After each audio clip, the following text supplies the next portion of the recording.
afternoon, everybody. We're going to start with some opening remarks, if you may, please, with Dan, just on the appointment of Gareth, and then we'll hear from both Roy and Gareth too. Thank you, Scott. Yeah, first of all, I'd like to welcome Gareth as our new under-21 coach. We had a rigorous interview process and recruitment process over the last month or so. Gareth was a standout candidate, so absolutely delighted that he's accepted our offer to come and be under-21 coach with a slightly broader and wider role, which will also involve input into our younger national teams from the under-16s right the way through to the 21s, which hopefully will give us a nice natural progression of players through and into Roy's senior team. Roy?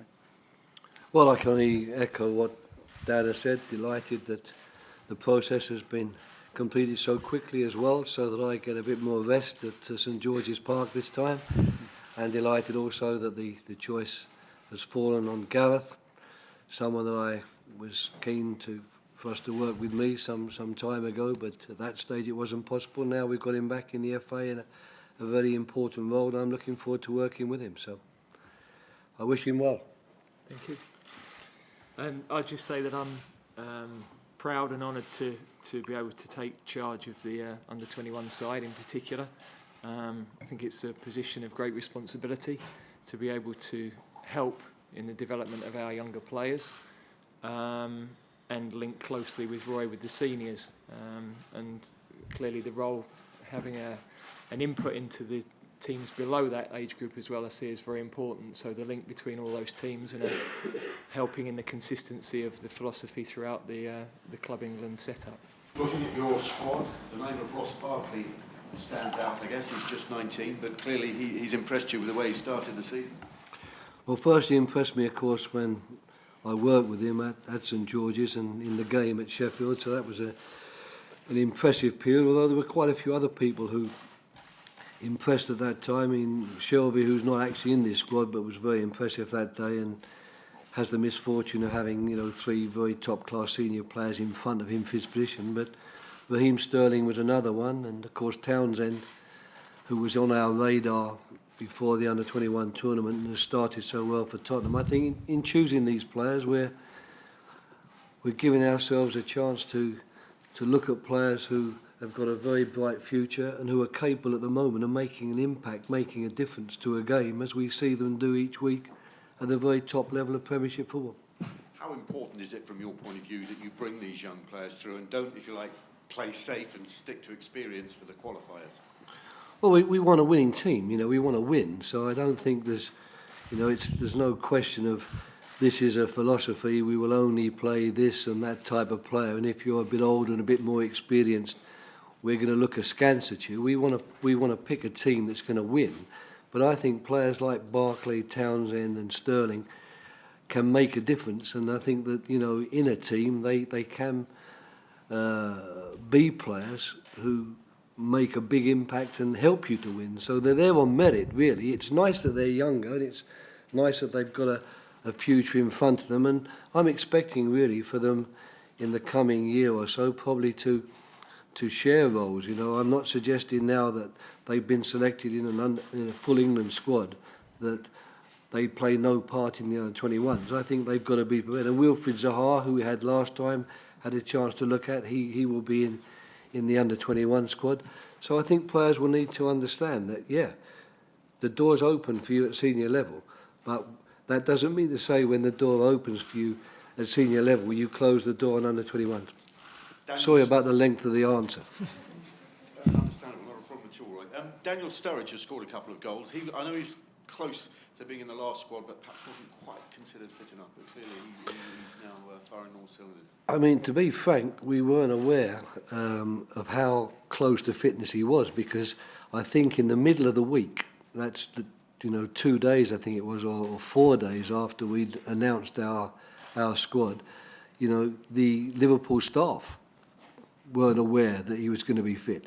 And, he had a remarkable few days whereby he recovered enough to sit on the bench. And when we saw that he was on the bench for Liverpool that weekend, it took us all a little bit by surprise.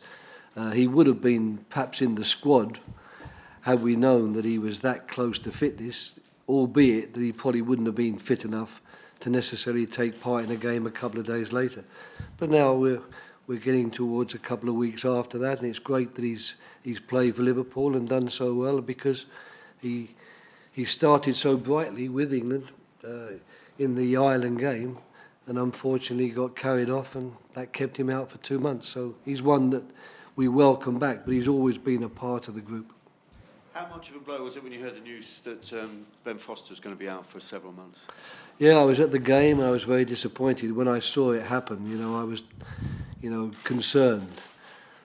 Some disgruntled Everton fan behind me was screaming at him to get up because he was convinced it was a time-wasting tactic. But knowing Ben as I did, I knew he was seriously injured, because Ben doesn't collapse in that way.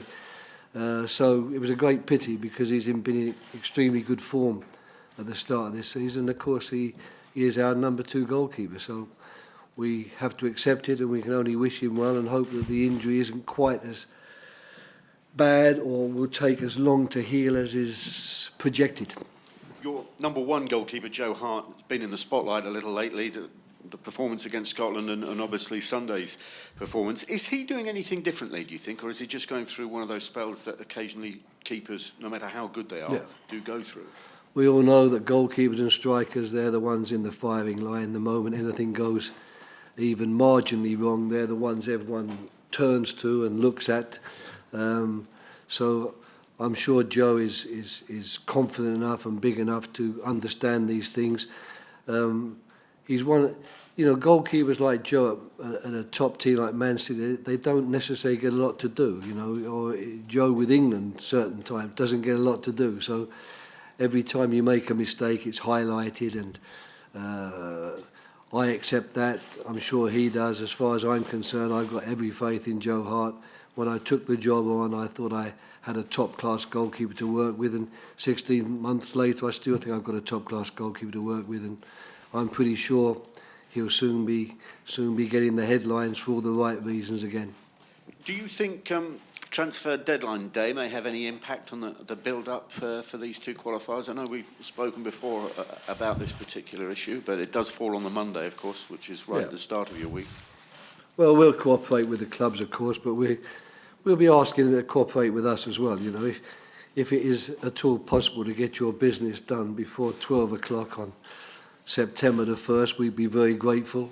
And we'll be expecting the clubs to understand that when we take players with us, we don't get them until the Monday because of the Sunday fixtures.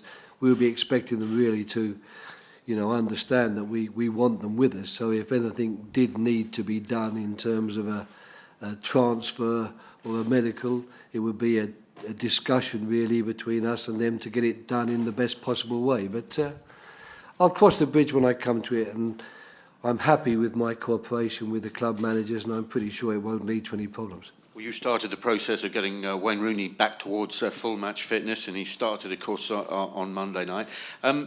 His situation appears to be moving to a resolution. Is that something that you're relieved about? Yeah, of course. I mean, I'm relieved for him, most of all. He's an important player. He's been a fantastic servant for a good number of years now to England, and has still got the burning ambition to do well for England in the future. So a fully fit and a match fit Wayne Rooney is important to the country, but it's also important to his club, and it's important to Wayne himself, because he's a man who loves to play football, and he's the first onto the pitch and the last off it. Roy, it was a pretty dull affair, really, the game last night, but you must have been... Don't agree, Natalie. Sorry, okay. Sorry, you have to start again. I All thought right. the game was outstanding. For the rest of us, we were a little bit bored, maybe. But for you, you must have been pleased. You must have been pleased with how Rooney played. I was pleased, yeah, of course. But I was pleased with the game as well. I mean, I'm sorry to contradict you, but I can't accept all opinions which are... It's by far and away the best game of the games I've seen. I thought there were some outstanding individual performances, and what really was brought home to me was the unbelievably high level of skill at that top of the Barclays Premiership. You had to be some player to take part in that game, because the pressurising was fantastic. Players were doubled up on all the time, but the passing and the control was excellent. So I really enjoyed the game, and I'm sad to hear that other people didn't think it was a good game. I'm obviously out of sync. Well, it's only a personal opinion, obviously, Roy. Oh, you're not alone. I'm the one who's alone. Don't worry. I'm the odd man out. Going back to Wayne, knowing him as you do, obviously so much talk about him and what's going to happen with his future. You probably wouldn't have been surprised then that he played as well as he did when he's under such scrutiny. Well, I think Wayne Rooney has been under a lot of scrutiny since he was about 17 years of age. So if anyone is probably equipped to deal with scrutiny, it is Wayne Rooney. And I think that I'm sure David Moyes had no worries or concerns that he would do anything other than give his best and play to the very best of his ability last night, just as I had no concerns he would do the same for us, because that is the nature of the man, that's the nature of the player. And it's great when it comes off. You know, I thought it came off for us during his 60 minutes, and it came off in spades last night for Manchester United, and so one's delighted for him and delighted for his club. Just going back to Joe Hart for a bit, do you think he is having a slight crisis of confidence? He doesn't look the player he was. He does seem to be having a bit of a blip of confidence. Well, you've got to be realistic in this situation. I mean, I fully support Joe Hart, and I still think he's still my number one choice. I still think he's the number one goalkeeper. But you can't deny that when you've let in a couple of goals that maybe you could have saved, and you're criticised for it, it does affect your confidence. But if he's going to continue as a top-level goalkeeper, as I know he will, these are moments he has to survive. And no words can really help him, other than the fact that we who care for him and believe in him, we continue to show our support and manifest our support. But we can't turn back the clock and make a save he didn't make. And, you know, we can't deny that when you let goals in that you know you could have saved, or when you're a striker and you miss chances you know you could have scored, unfortunately it affects your confidence. That's a fact of life. But as far as I'm concerned, I'm expecting him to come as enthusiastic and as full of desire as he always is to our training camp, and I'm expecting him to play very well in the two games. That's what I was going to ask, because obviously knowing him the way you do, there's no danger of complacency with him, is there? Is he getting enough of a challenge? Well, he was getting enough of a challenge already. You know, Ben Foster has been with us now for the last 3, I think, training camps we've had, and on each occasion Ben's done exceptionally well in the training sessions we've had. So, you know, Joe's not stupid. He'll have looked and looked at Ben and said, yeah, you know, Hodgson's chosen a good goalkeeper here too. So I don't fear there's ever been a question of complacency. It's just unfortunate that in the opening games he's come under scrutiny for goals Manchester City have conceded, and he'll deal with that. He'll deal with it, and hopefully he'll deal with it with our help. Gareth, hello. Congratulations on the appointment. You've got Wilfried Zaha back in the squad from the seniors, and you've lost Ross Barkley to them. Is that a fair trade-off, do you think? Well, I don't think it's a case of a trade-off. I think, as Roy said, he wanted to have a look at a couple of the other players who did very well in the game at Sheffield United. Wilfried comes back into the under-21s, and we're fortunate that I think we've got a really exciting crop of talent in that age group. Terrific performance last month, which is why I've not really made many changes to the squad. And really part of the development process for these players is to get a taste of the seniors. I think that's brilliant experience for them. Not just the matches, but training. You know, I can remember training as a young player with the likes of Tony Adams and Steve Bold, and learning as much in training from playing alongside them as I did from some of the coaching. So that's a brilliant experience for them, and I'm sure they'll enjoy it. You feel obviously Ross Barkley long term will get more benefit than training with the seniors than playing in 2 qualifiers for you? Well, there'll be a mix. You know, I'm sure at some stage Ross Barkley will play matches for the under-21s, and that might still happen towards the end of this get-together. But it's a balance. You know, he's playing in the Premier League at the moment. He's been outstanding for Everton, and I think the priority at any club is always the first team. You know, the most important thing over the next couple of months is that we qualify for the World Cup. So if Ross Barkley and Raheem Sterling or Wilfried Zaha can play a part in that, then that's the most important thing. We have got to try and win matches at under 21 level or learn how to win matches, but it's also a development process between us and the clubs, and getting that balance right is important.